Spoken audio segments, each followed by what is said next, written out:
Hello, interviewin natin sila Trent Mo, Dino Santos, saka si Noel Selva. Hello sa inyo dalawa. Hello. Kamusta kayo? Gusto na kayo? Long time no see. Good afternoon. Ayun. Kamusta kayo dalawa? Medyo lumusong ka. Kasi medyo nawawala ka eh. Hindi Ayun. naman, brother. Medyo Oo. matagal-tagal na pahinga. Oo. Matagal-tagal na... Ito, nakasabin na. Bakit nawala ka? Bakit pala nawala kayo dalawa? Ah, Bakit pala nawala kayo dalawa? ako direct. Alam naman ng mga tao yun eh. Kaya ako nawala sa showbiz dahil after no case ko kay Tito Alfie Lorenzo. Oo. And about to, kaya lang, nung nagkakaroon kami ng case kay Tito Alfie Lorenzo, yun, yung final case sa kanya. That was 1996 eh. Oo. Yun, nagigilid showbiz ka rin. Ayun. Ikaw, Trent Moore. Last year lang po ako nawala kasi nagkaroon ako ng mild stroke. Naging mild stroke yung ako. Oo. Although, medyo mahirap talaga yung katayong ko ngayon dahil sa dila ko ako tinamaan yung dila ko. Oo. Thank God na lang din, nagkaroon ako ng fast recovery, nag-undergo ko ng tongue therapy, at medyo yun, kumalag-kinig ko ako sa kanan ko. Oo. Ayun. Saka babalik Diretso na sa tao. yung dalawa. Direct. Anong ini-expect yung dalawa? Anong ini-expect yung dalawa? Hindi-expect namin dalawa. Oo. Maninibago, direct. Maninibago. Hindi bago talaga. Kasi ibang showbiz yung time natin. Oo. 90s. Matagal na kasi ako may tendency kasi na lumalabas pa rin ako sa TV. pero si Larry kasi Wala pa. lang talaga. Oo. Kinalawa talaga sa sa kinakabahan. Oo. Kaya sabi ko sa Nara, huwag kakabahan din. Para ka na ng bisikleta niya. Pagka kumempla ka ng isang beses, patayin mo ng bisikleta, makinig ka lang. Oo. Ikaw nung ang naya sa kanya para makabalik. Parang hindi naman nung parang ako nagkala. Ako naman nagpumilit sa kanya para bumalik. Kasi ayaw nang bumalik eh. Oo. Bumalik na ulit eh. Sayang ang karir namin. Sayang ang sinimula namin. Oo. Hindi na naman pinagsamahan namin. Di ba ba? Bakit kaya hindi sa gayahin ulit? Kaya yun, napilit ko naman ako direct. Yun na. Oo. Napilit sa hila. Yan na. Sumama na ulit. Sa pagbabalik yung dalawa, anong mayaabang ninyo sa showbiz? Maano direct? Mayaabang sa pagbabalik nyo. Real acting. Yan. Oo. Experience namin. Kasi kami, yan, Fred. Kami, ako, galing sa teatro. Oo. Si Fred, teatro, tapos, award dito eh, di ba, Ken? Best child actor. Best child actor. Oo. Hindi patunayan na. Kaya meron Wala mga pa. skills, acting capabilities na napakita namin sa mga na hindi namin kayang itanggi. Oo. Yun talaga ang Mga tiga-theater kami direct, so kami realistic. Realistic yung acting. Ano huling movie ninyo dalawa? Ako direct, movie po, Darhin ng Manawag. Dahil naman naman. Sino bida hul? Wow, Sino bida? si Jody Santa Maria. Sa'yo naman. ano po yung ginawa ko? Di ba yung ano, album reveal niya? Hindi po direct yung kay Border Villa, 1990 po yun eh. Oo. Meron pa po akong ibang ginawa eh. Oy, Hindi ko na matandaan rin. Oo. Matagal eh. nakikita ko yung sa city ko eh. Hindi nyo namin. Ang remembering na po yung ginawa ko, yung nga po kay Mukul. Revilla. Oo. Wala. Oo, maganda yun. Maganda sa ulo mo nun eh. Hindi. Pero ginabata rin. Maganda ang ulo mo nun eh, di ba? Ako, maganda po ang kultura sa merkado. Oo, kapatin ko siya. Maganda po ang kultura. Oo. Ayun. kung sasayin tayo, matutuloy tayo, kaya ba ninyong gumanap na NBI? Director, NBI. NBI, Ano yung kaya ko, direct? Kaya ko. ito mga kapila. Oo. Kaya ko. Ano naman, direct? Sa ating karakter po kami palagi kung kami yan ang usapan. Oo. Hindi Hindi na kami kita, hindi na pwede mo na kami mati ni Idol. Oo. Ano na kami, characters na. Ayun. Kamusta naman ang inyong buhay? Ako muna. Oo. Ako, buhay may pamilya na po ako ngayon. Tama Oo. ako yung asawa ko, saka anak palagi kahit saan ako pupunta. Kasi, being close to our family is being close to God. Oo. Kailangan istak palagi ang family matters at saka ang tingin. Oo. Kaya ikaw, malapit ka ba sa pamilya mo? Are you sure? Happily married. Yun, Ilan na anak mo? Dalawa po. dalawa sa original o sa Sa labas. Sa labas. Ano ba? Sa labas. Nag-i-intriga ka agad, ano? Engineer, ito na Tita Luz. Oo. Siya lang, si Mami Claudette, and Oo. of course, may eldest kaya kay Jackie and Gigi. 10 years of gap na direct. Oo. At saka 16 years. Happily married, of course, family first. Kaya nga ako nawala sa service. Kaya sa pamilya. Oo. Yun. Ano ang may papayo ninyo sa mga nagsisimula pa? Mga showbiz. Oo. Yung mga nagsisimula. Yung mga... Ako, unang may papayo, first and foremost, huwag malulunod sa isang bagong tubig. Yun lang. Oo. Kasi karamihan, ang bilis malunod sa isang bagong tubig, ang bilis sumagot sa mga ulo eh. Bagay. Eh, iba naman kasi direct. Ito lang direct na yun. Distinguish ko ganyan. Kasi iba ang upbringing nila. Oo. Namin. Mga 90s actors kasi kami. Kasi sila, actually ngayon direct, pwede ka na lang self-build popularity eh. Oo. Post mo yung mukha mo sa Facebook. Post mo lang yung mukha mo sa TikTok. Eh kami direct, hindi. Talagang dumadaan pa ako nag-extra. Oo. Nag-extra. Ang malapit at mga pinagdaanan namin direct bago kami nakakita sa ating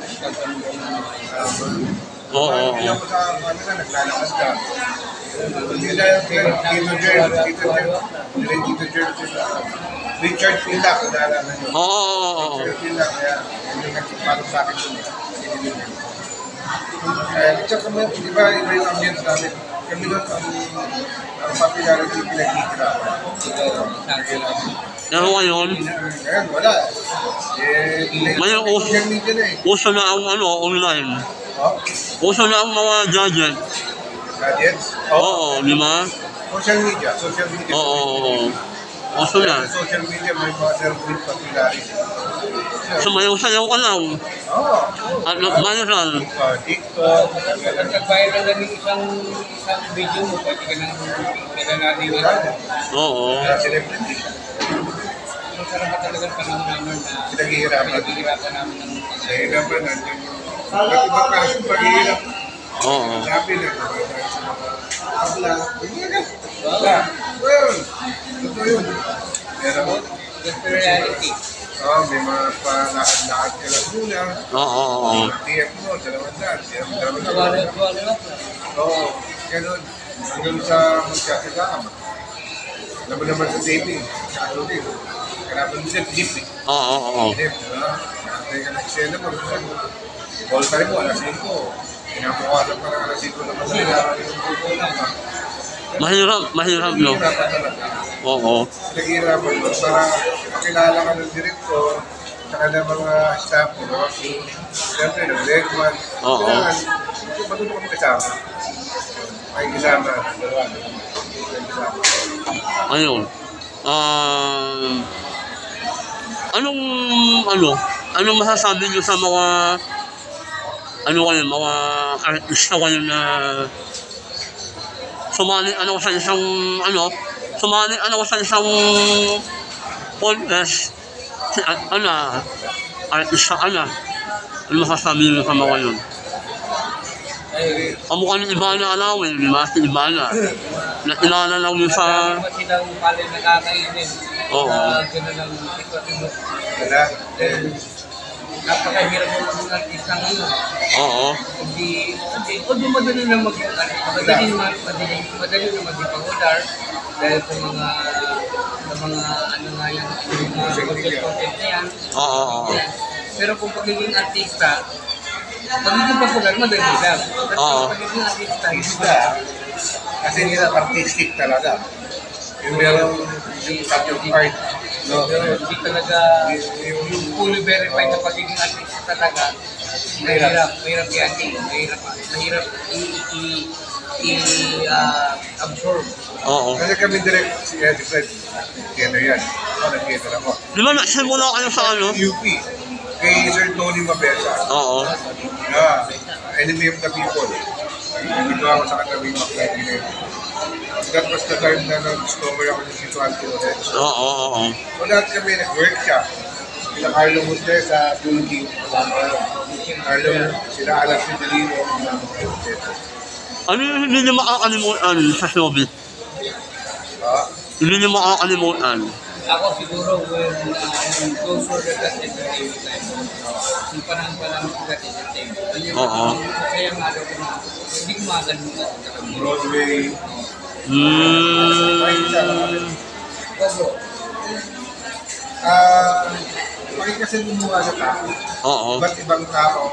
And of course, hindi natin may tatanggi. Oo, wala na si Kuya James. Yung earning. Wala ko yung earning sa showbiz. Oo. Ito sa ano nun, mag-cut ka lang, 8,000 ka na.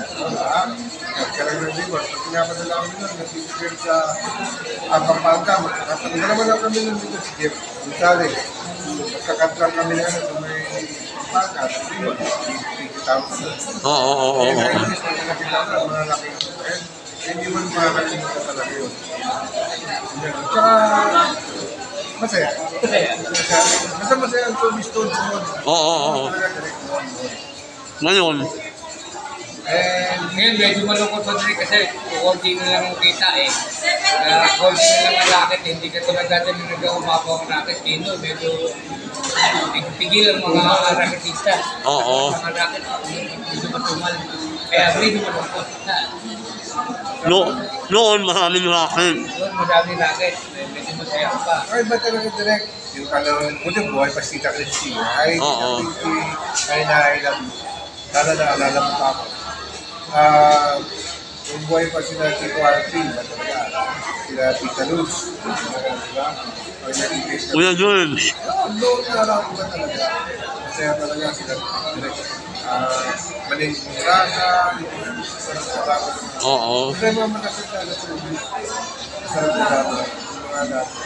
Nasama ba kayo sa movie ni FPJ? FPJ? Oo. Ako, meron. Yung Lieutenant Colonel, the true to life story of Lieutenant Colonel Juanito Nagaska. Oo. Lieutenant Colonel Juanito Nagaska. Na movie. Ano hindi mo makakalimutan kay FPJ? Ako, hindi ko makakalimutan yung pera na pa ng bumili ng World Balance sa rubber shoes. Akala ko isa lang bibili, may lahat ng modelo ng World Balance binigay sa akin. Oo. Apat na modelo, itim, puti, yellow, at saka yung green, yung model ng World Balance. Oo. Gusto ko yung model yun. Gusto lahat binigay sa akin. Ano di maramon? Ay, wala kang hindi. Wala kang nakabait na tao. Ba talaga nun? Mabait na bait. Oo. Pero mo, pinapunta ko ng SM, tapos yung pinasama sa akin, ang akala ko isang World Balance ang bibili sa akin. Yung pala yung apat na modelo ng World Balance. Ang anong ba, isang Talaga yan ba? Pag muna pa ako. Ang bait kasi ni FPG talaga eh. Oo. Nakakalain hindi gagawin niya, ginagawa pala. Ako naman direct, I never had a chance to make a movie with him. Oo. Pero, nakasama ko lang siya nung naglaro ko ng Star Games. Yan. Kasi nagpa-practice kami sa kanila, sa may Damar, Oo. Damar Village. Yan, totoo naman yung namin yung friend. Sinagot niya yung ano namin, Sando, George, tsaka Sus, Very generous. And one. Oo. Yun lang, siya ang nag-sponsor sa amin ng Star Games. 1996, starting. About, ano, Coco Martin, ano masasabi nyo? Ako, wala pa akong experience eh. Kaya hindi ko ako nakapagkwento. Hindi, yung, ano na, yung... At siyempre, gusto talaga direct eh. Kasi naman hindi ko dito kasama si... Kunin kami niyan. Oo. Medyo ay mat niya, medyo ay mat niya. Malay niya, mapanood niya. Medyo ay ano sabihin nyo, kunin mo naman kami. Yung mga artista kumukuha, di ba? Oo. Hindi naman luba. Datihan artista lang. Oo. Kaya hindi pa ako nakakaroon. Pero I like that guy kasi nag-storage siya eh. Oo. Yung bata niya. Galing din yan sa mahirap. Nag-speak-up, lumaban. Yun. Kaya nakakaintindihan na. Nakakaunawa yan. Ayun. Mensahe nyo sa mga fans nyo. Sandrek? Mensahe nyo sa mga followers nyo. Masahit ako. Sa lahat ng followers ko, huwag kayong magsasawa. Lagi kami may bagong darating. Magkantay lang kayo. Huwag kayong may inip at darating din ng pagkinansya para sa amin. Sa lahat ng followers ko, and of course yung mga followers ni Drake, always support us. Yes. Respakan lang. Supportahan din natin kayo. Oo. And we will entertain you. Okay. Ayun. Maraming salamat. Thank you, Ricky. Thank you. Oo. Ayun.